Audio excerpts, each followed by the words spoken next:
कहा कोई भी नेता कहे मेरा नाम बताओ, साले ठोको और निकालो बाहर। मैंने कहा कोई भी क्रिमिनल हो ये सबको बिल्कुल अंदर करो, ये नहीं करना। मैं एक सपना देखता हूँ कि नागपुर में कम से कम 1 लाख बच्चे रोज मैदान पर खेलने चाहिए, और अगर बच्चे मैदान पर खेलेंगे तो अच्छे नागरिक बनेंगे, अच्छा नेतृत्व बनेगा।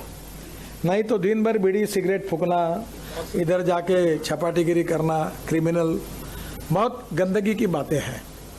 आज बाबा ताजुद्दीन बाबा का उर्स हम लोग मना रहे हैं, मुझे बहुत खुशी है। इस बार कल डीसीपी हमारे बहुत अच्छे हैं, क्या नाम अपना उनका, नरूल हसन। तो मैंने उनको कहा था कि अफू गांजा चरस वालों को यहाँ से निकालो बाहर। कहा कोई भी नेता कहे मेरा नाम बताओ, साले ठोको और निकालो बाहर, नो क्रिमिनल। और आज वो इतना क्लीन हुआ कि वहाँ वो बोल रहा था कम से कम हर उर्स में 1,500 मोबाइल फ़ोन चोरी जाते थे। ये पहला उर्स है कि 15 गए 10 से 12। मैंने कहा कोई भी क्रिमिनल हो ये सबको बिल्कुल अंदर करो, ये नहीं करना। ये बाबा की जगह है, ये पवित्र होनी चाहिए। और प्यारे खान जी बहुत अच्छा काम कर रहे हैं। और मैंने उनको कहा उनको एक बात बताई, ये शेगांव में गजानन महाराज का ट्रस्ट है, उसके जो ट्रस्टी है चेयरमैन, इतना सुंदर ट्रस्ट नहीं है जो मैंने कभी देखा, बहुत अच्छा मैनेजमेंट है।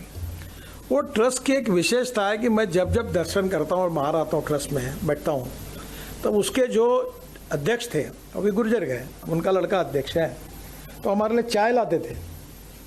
तो वो मंदिर में चाय भी पीते नहीं थे और पानी भी नहीं पीते थे, दिन भर बैठे रहते, पर मंदिर में चाय और पानी भी मंदिर का नहीं पीते थे। ये उनका डेडिकेशन था। तो मैंने ये प्यारे खान को कहा कि तुम्हारे तरफ से खर्चा है, पर ये यहाँ खाने वाला लफड़ा बंद करो। इतने लोगों ने पैसे खा लिए बाबा के पास के, बहुत बुरी स्थिति है, बहुत दुख का विषय। पैसे कमाना गुनाह नहीं है, पर ये पैसे का, और अब मैंने ये कोशिश कर रहा हूँ मैं कि 400 बेडेड का इंटरनेशनल स्टैंडर्ड का ताजुद्दीन बाबा के नाम से बहुत बड़ा अस्पताल वहाँ खोलना चाहिए। और हमारे समाज के जो गरीब लोग हैं, जो आप काम कर रहे हैं, सब निःशुल्क होना चाहिए। अभी मैं कोशिश कर रहा हूँ, अभी तक मालूम नहीं, क्योंकि मैं इसमें बहुत सा काम करने की कोशिश करते रहता हूँ। एक कोराडी में हम एक अस्पताल बना रहे हैं। हमारे यहाँ कोविड में ये प्रॉब्लम ध्यान में आया कि हार्ट, लंग्स ट्रांसप्लांट होती है, लीवर ट्रांसप्लांट होता है, आंखें सब ऑर्गन्स ट्रांसप्लांट होते हैं, पर नागपुर में कोई व्यवस्था नहीं है। मेरा प्राइवेट सेक्रेटरी था मंडलेकर करके, उसकी तबीयत बिगड़ गई कोविड में, और जब हो गया तो डॉक्टर ने कहा कि सर ये कल का आखिरी दिन ख़त्म हो गया।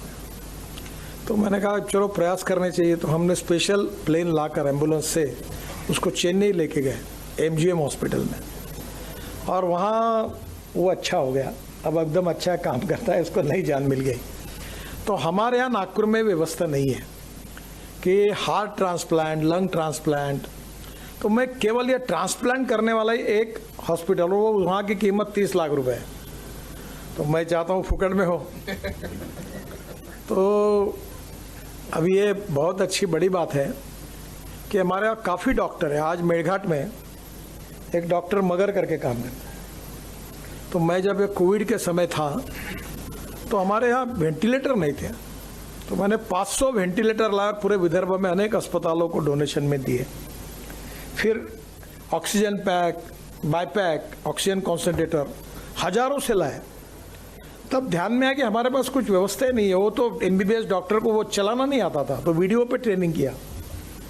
मैंने 60-70 एम्बुलेंसेस लाई, वो दी।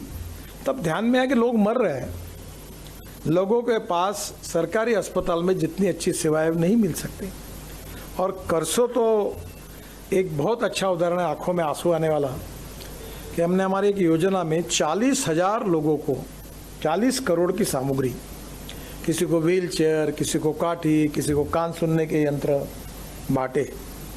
और जब मैं वो मैदान पे गया, रेशमबाग मैदान पूरा भरा था और कोई चल नहीं पा रहा था, लंगड़ रहा था, उसको पैर नहीं थे। मैं अभी बीच में एक बार जब मैंने अपने WCL से 80 लोगों को जो स्ट्रेचर पर आए, और स्ट्रेचर पर आने थे, और फिर उनको भेजा, और जर्मनी से ऑटोबॉक्स कंपनी के पैर लगा दिए, और वो मेरे घर पर आए। एक बुलेट चला रहा था, एक फुटबॉल खेल रहा था और दौड़ रहे थे। तब मुझे उस दिन इतना आनंद हुआ कि मैंने बहुत हाईवे और टनल और ब्रिजेस बनाए जो वर्ल्ड प्राइड के हैं, पर मुझे उस दिन जितनी खुशी हुई उतनी किसी दिन नहीं हुई।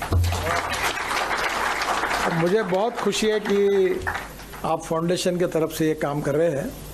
और एक ही मेरी रिक्वेस्ट है कि जो सरकारी योजना में फुकट में काम होता है उसके लिए पैसा मत दीजिए, जो नहीं हो रहा है उसकी मदद करिए। और आप अस्पताल अच्छा कर रहे हैं पर छोटा कर रहे हो। देखो सर, आप चाहे तो वो 600 बेड का हो सकता है। तुम चाहो तो मैं तुम्हारे साथ हूँ। देखिए, अच्छे सपने देखने वाले बहुत लोग होते हैं पर देखे हुए सपने को पूरे करने वाले बहुत कम होते हैं। और मेरा अभी तक अनुभव में जितने सपने देखता हूँ पूरे होते हैं। तो मैं आपको बता रहा हूँ, आप बड़ा हॉस्पिटल बनाइए, बड़ी जगह लीजिए और सरकार की योजना के लिए अप्रूव करिए। और निश्चित रूप से हमारे समाज में, और दूसरा केवल एलोपैथिक पर मत जाइए। आयुर्वेद है, यूनानी है, योग। मैं रोज प्राणायाम करता हूँ। 10 दिन में मैं अमिताभ बच्चन जी के यहाँ था, 1.5-2 घंटे बैठा था। तो मुझे पूछा उन्होंने कि तुम तो 10 साल यंग लग रहे हो। बीच में मेरी तबीयत ठीक नहीं थी, मेरा वजन 135 किलो था, अब 90 किलो पे आया। तो आप क्या करते हो? तो मतलब मैं रोज़ प्राणायाम करता हूँ। तो आज मैं इतना एनर्जेटिक हूँ कि मुझे कोई थकावट नहीं आती। तो यूनानी, आयुर्वेदिक, होम्योपैथी, सब प्रकार के डॉक्टर है। और देखो, जिससे हमारा नेम लगेगा वो अच्छा। एलोपैथी तो एलोपैथी, आयुर्वेदिक तो आयुर्वेदिक, यूनानी तो यूनानी। आखिर पेशेंट को आराम पड़ना चाहिए, हमारा उद्देश्य है। तो एक बार मुझे लगता है अल्टरनेटिव सब बातों का भी अध्ययन करिए। दूसरी बात, मैं आपको और एक बात कहूँगा कि ये करते समय क्या हम लोग तकलीफ ही ना हो इसके लिए कुछ कर सकते हैं क्या? आपको अच्छा हो गया, आपने काम शुरू किया। मैंने नागपुर में 2 मशीन लाई अमेरिका से, अभी हमारे पास है। आप वो मोमिनपुरे में करिए, क्योंकि वो ज़रा थोड़ा सा अड़चन का विषय में 2 लाख महिलाओं की जांच की। तो उनके छाती में 2 लाख महिलाओं को जब चेक किया तो 3,500 महिलाएं कैंसर की निकली। अब महिलाएं अपनी छाती का चेकिंग करने के लिए तैयार नहीं होती, तो लेडीज डॉक्टर आती है। मेरे पास 2 मशीन है और मैं नागपुर के हर झोपड़पट्टी में, वो हमारा एक प्रोजेक्ट था, मैं घुमाता हूँ, जाता हूँ, चेक करता हूँ। तो 3,500 महिलाएं पहले, अभी पागल खाने में, मेंटल हॉस्पिटल में महिला को कैंसर निकला। तो मेरा आपसे सुझाव है कि आपके जहाँ कांटेक्ट है वहाँ हार्ट के बारे में। अब मेरी नज़र इतनी तीखी हो गई कि हमारे यहाँ परसों एक प्रसन्न हरदास करके RSS के प्रचारक है, वो मेरे घर पे आए। तो बात करते करते वो ऐसे थक रहे थे, यही बैठा था सागर, मेरा PA। तो मैंने उनको चलते चलते देखा, मतलब तुम्हारी तबीयत ठीक नहीं है? नहीं, मेरी तबीयत बिल्कुल ठीक है, मुझे कुछ नहीं हुआ, मैं बहुत परफेक्ट हूँ। अपना भाषण उन्होंने दिया मेरे को। मैंने बोला आप कुछ भी बोलो, मैं बता रहा हूँ मेरी नज़र से मैं हार्ट का पेशेंट पहचानता हूँ, यही धंधा कर रहा हूँ 25 साल से। तुम अभी का अभी डॉक्टर में आडी करके, इसको बोला मैंने, सागर गाड़ी में ले और इसको ले जाओ, इसका चेकिंग करो। जैसे गया 95% ब्लॉकेज निकला। अब तुम जो इतने लोग बैठे हुए हो, पहले अपने आंखें जांच करो और अपना हार्ट चेक कर लो। आप जितने 50-60 साल के ऊपर है, हर साल लोगों को अपने पैथोलॉजी लेबोरेटरी बुलाकर सबका हार्ट का और ब्लड का चेक करके चेक कर लो, उसमें ही बहुत से निकल जाएंगे और वो रोग होने के पहले सुधर जाएंगे।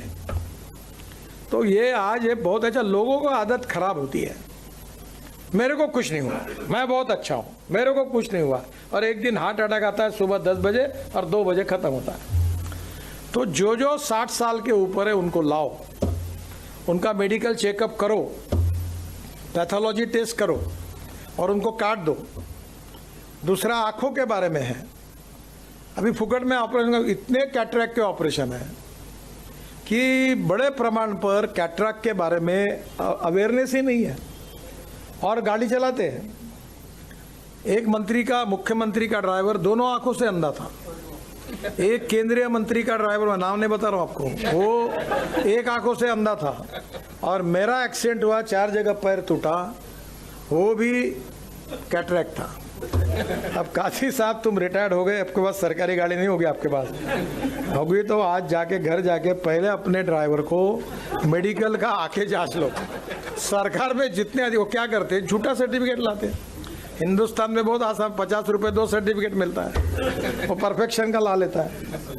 तो वो मैंने बहुत लोगों को बताया, तो जब प्राइवेट डॉक्टर से जांच किया तो आंखों में खराबी थी। तो कोई भी रोग होने के पहले प्री मेडिकल चेकअप करने का अगर आप अभियान चलाओगे तो जो कल संकट आने वाला है वो संकट नहीं आएगा। आप जरूर अच्छा काम कर रहे हैं, ताजुद्दीन बाबा जी के नाम से भी कर रहे हैं, तो मुझे बहुत बहुत खुशी है, इसीलिए मैं आया। मेरी बहुत बहुत शुभकामनाएं, शुभेच्छाएं, और मैं आपको बताऊंगा कि आप ये बहुत अच्छा काम करिए। जहाँ भी अड़चन आती है ज़रूर मेरे पास आइए, मैं निश्चित रूप से आपको इसमें सहयोग करूंगा। और जो मैंने प्री मेडिकल चेकअप का कहा है कैंसर और हार्ट के लिए, वो आप करिए और आपका एक सर्टिफिकेट तैयार करें और उनको दे दीजिए। ये करने से भी 1000 लोगों की जान बच जाएगी। क्या है, नॉलेज का अभाव, अज्ञान और अंधश्रद्धा दोनों के कारण बहुत नुकसान होता है, और इसलिए सभी प्रकार के विकल्पों का उपयोग करके आप ये जरूर करिए। और बाबा ताजुद्दीन बाबा, उनके आशीर्वाद से आपको इसमें अच्छी सफलता मिलेगी, और जो लोगों की सेवा करता है उसको सफलता मिलती है। मैं कभी अपना पोस्टर नहीं छापता, ना कटआउट छापता, ना लोगों को बताया जरूरत होगी तो वोट देना, नहीं तो मत देना, कोई फर्क नहीं पड़ता, तो देने वाला देता ही है। तो काम करते रहना चाहिए। आप काम करो, और काम करने पे लोग बहुत अच्छे हैं, लोगों को सब समझता है। और काम करते समय मेरी माँ मुझे अक्सर कहती थी कि आप काम करने के बाद उसका कभी प्रचार मत करो कि इनका फोटो छपाओ, इन्होंने ऐसा किया, ढकाना किया। मैं कभी नहीं करता। आपको ताज्जुब होगा कि कोविड के समय मैंने बहुत काम किया, कम से कम 100 करोड़ का साहित्य बांटा, पर मैंने कहा कि मैं प्रचार नहीं करूँगा, मैं बांटता रहा। और बांटते बांटते आपको बताता हूँ कि इतना वो वायरल हुआ, जिसको मिला उसने वायरल किया। तो मुझे देश भर में नॉलेज, लोगों को पता चल गया कि ये काम इन्होंने किया करके। रेमडेसिविर बनाया, फंगस के इंजेक्शन बन गए, एम्बुलेंसेस गई।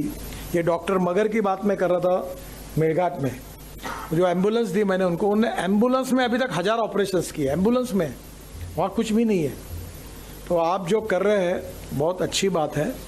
हेल्थ सर्विसेज एंड एजुकेशन, मुझे बहुत खुशी होती है, अंजुमन इस्लाम को मैंने इंजीनियरिंग कॉलेज दिया, नहीं कुछ तो मुस्लिम समाज के 8-10 हज़ार इंजीनियर बन गए।